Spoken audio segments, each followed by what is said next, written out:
Di samping itu ya, saya melihat pada zaman Pak Jokowi ini bangsa kita seperti terbelah. Jadi saya tidak tahu ini ada kesengajaan apa tidak ya.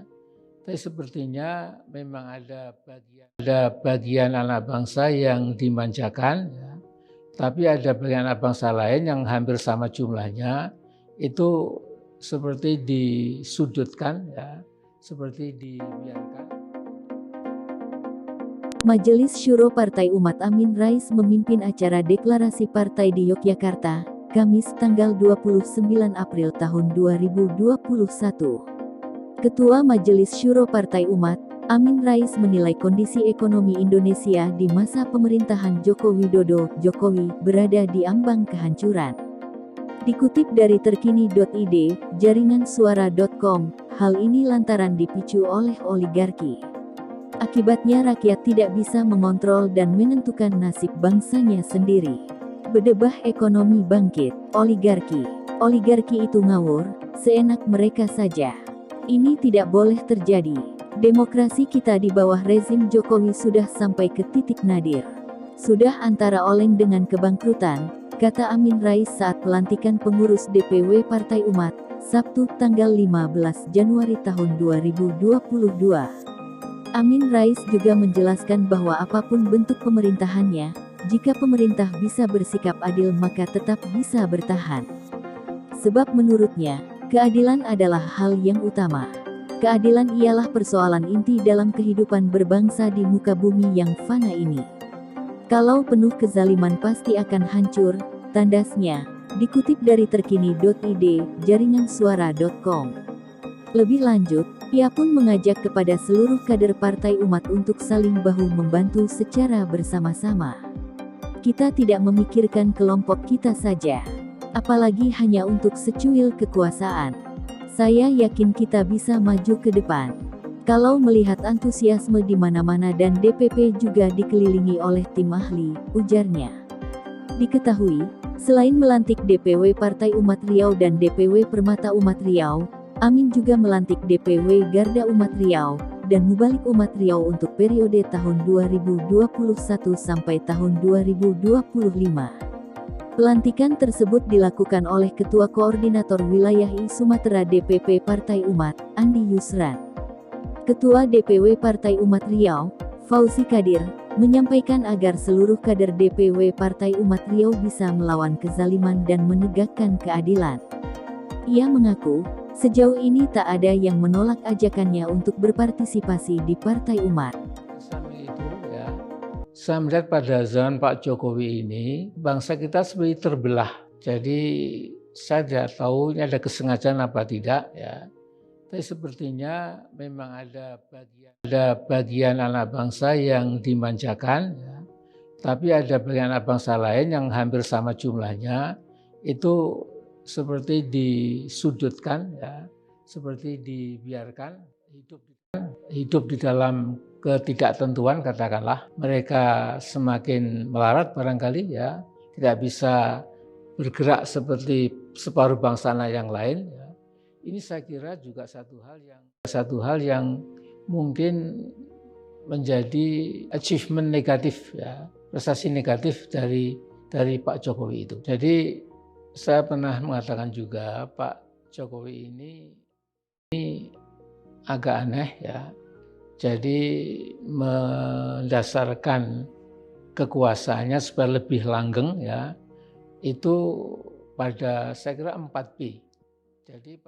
Jadi pada kekuatan senjata atau bullet ya, bullet itu peluru ya, untuk nakut-nakuti rakyat ya, akan membuat pam swakarsa gaya baru ya, dan akan membuat kekuatan cadangan ya, seperti nanti dipraktekkan dalam TNI, ada pangkat, ada ini itu sebagainya ya. Kemudian juga kita melihat pada zaman Pak Jokowi ini ya, itu misalnya nasib Papua Barat dan Papua itu semakin tidak menentu ya.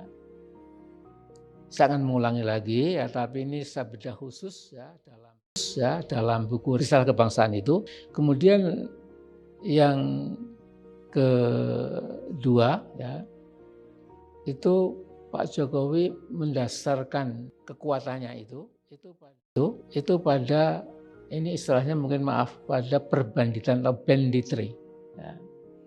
Jadi banditry ini sebuah perbandingan yang sangat kuat yang dibiarkan oleh negara yang menggasak kekayaan kita di lautan, di daratan, di sungai-sungai, di danau-danau. Beda kata teritori kita ini itu menjadi lahan perbandingan tadi. Kemudian juga sayang sekali ya itu namanya terlalu mengunggulkan buzzers.